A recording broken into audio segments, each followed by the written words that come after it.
Okay, so I had originally anticipated that the shovel head was going to be on the lift next, since the releveling of the floor in here, but unfortunately, Sportster had other plans. We'll talk about that in just a second, because I just wanted to show you the gear I received for the shovel head. This is the new gear. This should, in theory, fix my problem. I don't know how well you can see it through the packaging there, but there's your gear. This one came from Dennis Kirk.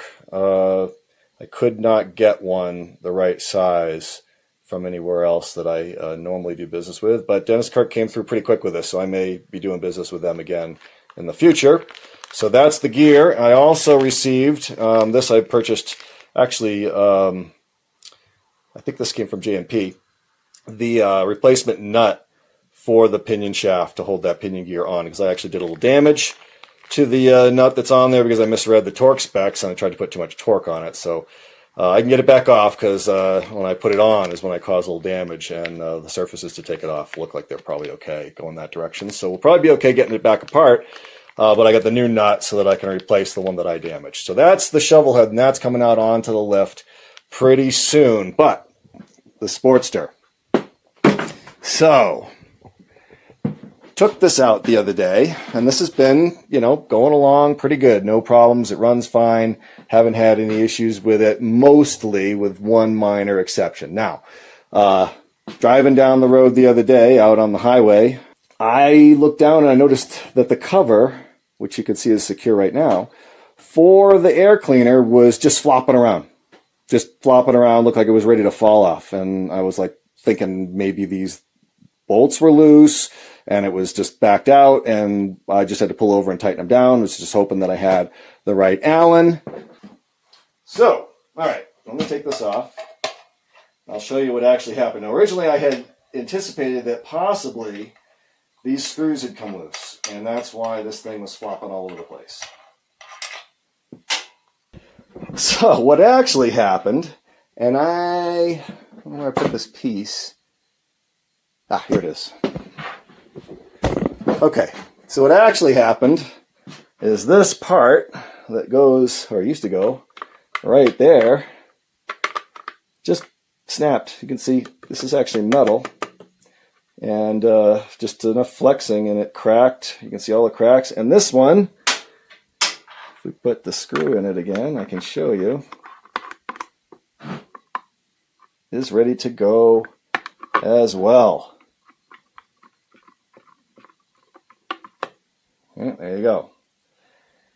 So, possibly because driving down the dirt road and there's a lot of bouncing around, and that just was the last straw for this thing, and it broke. So I have purchased a new air cleaner, and in the meantime, you can see my little bit of roadside repair. I actually held the cover on with my knee for the rest of the ride into town, stopped at one of the hardware stores, and picked up, you can see the fender washer here, kinda, and then the nut that I put on the other side of it, and then I duct taped that to the back of this plate, and then I went straight home because I wasn't comfortable with there just being a nut on the end of this screw. I actually bought also a longer screw so that I could get it in there all the way, and so I wasn't really comfortable with a nut just hanging off on the back on the inside of my air cleaner that could maybe work its way free and drop in and get sucked into the motor. So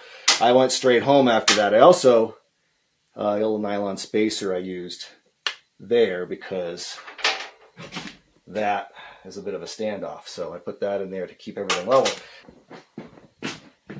The air cleaner here, as you can see in the box, but I also picked up these intake seals, because the other thing that I've been noticing about this is some symptoms that seem like it's got maybe some bad intake seals. So we're going to go ahead and do the intake seals while I'm at it. Since I'm getting this apart, we may as well go further, take the carburetor off, get the manifold off, get the new seals on there, and make sure that we don't have any kind of intake leak on this thing. Because I have noticed a couple of little spits back out through the carburetor in instances where it kind of indicates maybe it's running a little lean. So running lean is not a good thing, especially if you're already running a little bit warm because you're having to crawl out to the street so slowly. I am putting a little bit higher octane fuel in this thing as well to try to prevent any knocking or anything like that. So, all right, let's get on with the task of the day, I guess.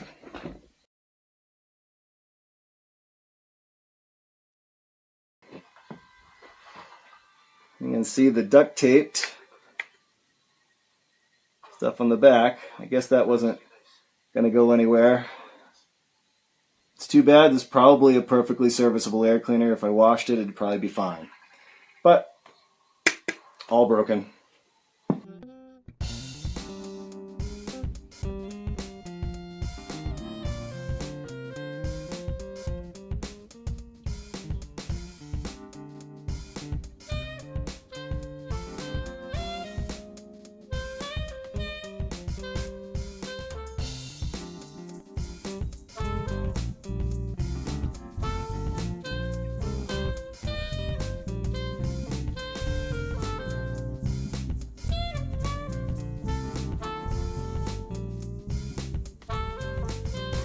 Alright, so we're almost ready to pop this thing off of here.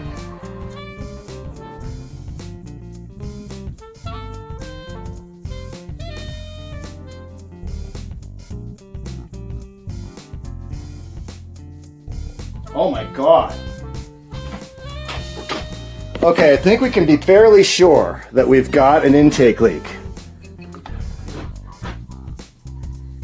Yeah, I think we can be fairly sure that we have a pretty significant intake leak. Those seals must be non-existent.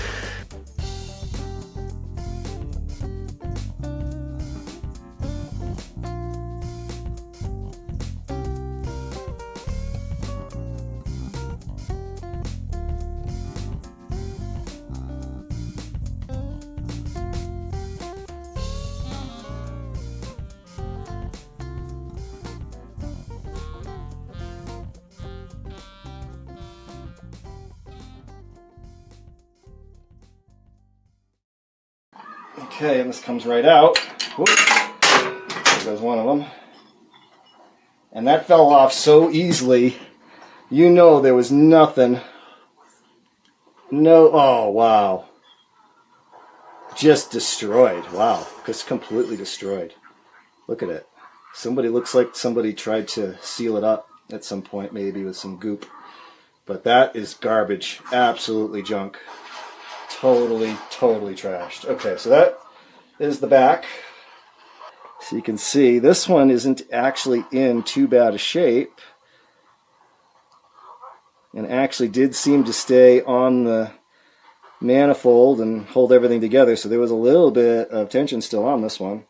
This one, however, this one fell off as soon as I took it out. It just came apart. You can see it's all cracked and squished and just beaten to hell. So we were definitely leaking. All right, look at that. Look at that. There was no seal there at all. You can see that sucking in air right there. There's no seal there. This side, it seems to have been on there okay, but you know, the back definitely, that was definitely sucking air at the back. So rear cylinder might have been running a little hot. Okay, so cleaned up the manifold best I could. You can see it's pretty clean. It's pretty smooth. It looks like a little staining on there from where the seal was, but it's smooth. And then I cleaned up this side here. I'm just going to put this, just going to spray this down a little bit and rag it off, and it should be ready to reinstall. I've got my new seals ready to go on. And the existing boot, I will do the same, clean this up too, because this is actually brand new. This I changed this out thinking this might have been the problem with the air leak, but the one I took off did look bad. So this one's only a few months old. So I'm going to put this one back on. I'm going to clean it up a little bit, put some assembly lube on everything. I also did clean up these surfaces here as well, best I could. So hopefully we're going to have a much better, I don't think there's any way not to have a better sealing surface than we had before, but we should be good. I also cleaned up these brackets a little bit.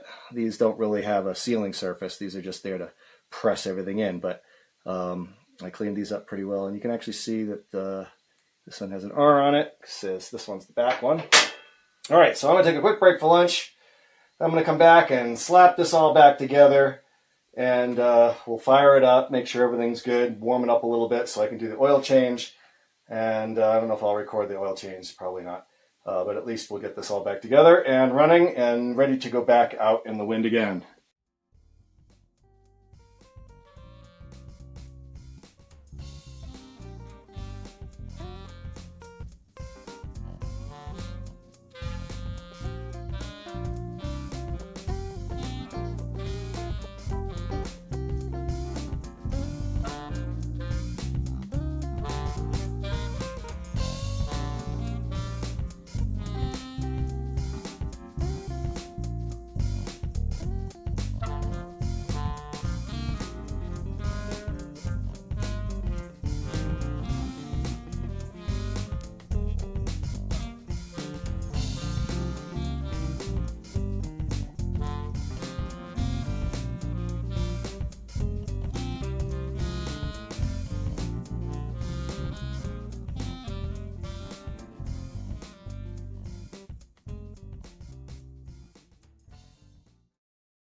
Says she's in neutral. Looks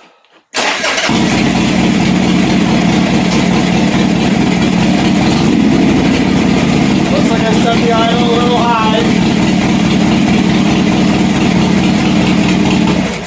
That started up a lot better than I thought it was going to. See if I can get in there and bring the idle down just a wee bit. Try that.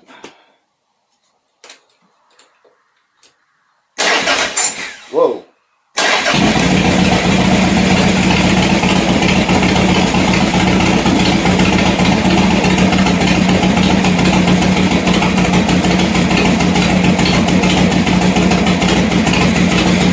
That's pretty good. I feel okay about that idle right there.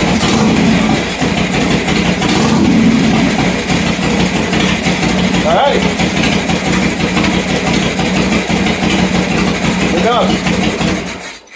Now, it's just a matter of fixing the damage. So we have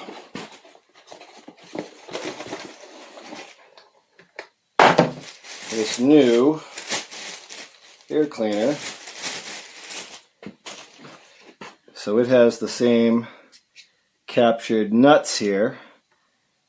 These are a little different because the other one had them on this side of the plate instead of the other side. So maybe these will be stronger. I don't know. We'll see how it goes. But this goes on.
Alright, so, just to make sure we don't mess anything up.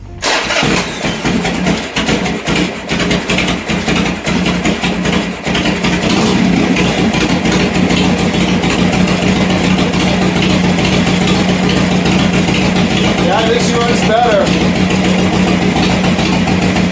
Definitely idling better. Alright, so, job done there. So, that's it. I just have an oil change to do and button up a little bit of this stuff on the other side of the bike, and she's good to go. So I'm going to stop here.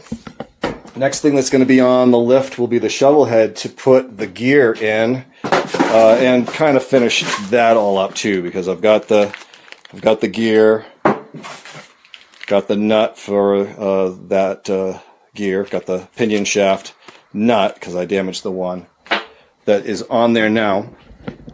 So I have a bunch of stuff to button up on the shovel head. I got to take the push rod tubes back out again and replace all the seals, and there's a bunch of stuff like that to do. The other thing, there is one more thing to do on this. You can see I haven't put all this stuff back together yet. So I replaced the shifter seal. I see no telltale streak down behind it of oil, so I think that's not leaking, but I do see something that looks like it's coming from the O-ring around that screw. So I'm going to replace that O-ring. And that should hopefully stop all the leaking on the side, because you can see it's leaking out here and it's being blown along the side of the cover here, and it's coming out. So it's coming from there, I'm pretty sure. So that's the other thing to do, and then an oil change, and we're done. So she's going to be ready to go back out in the wind again tomorrow.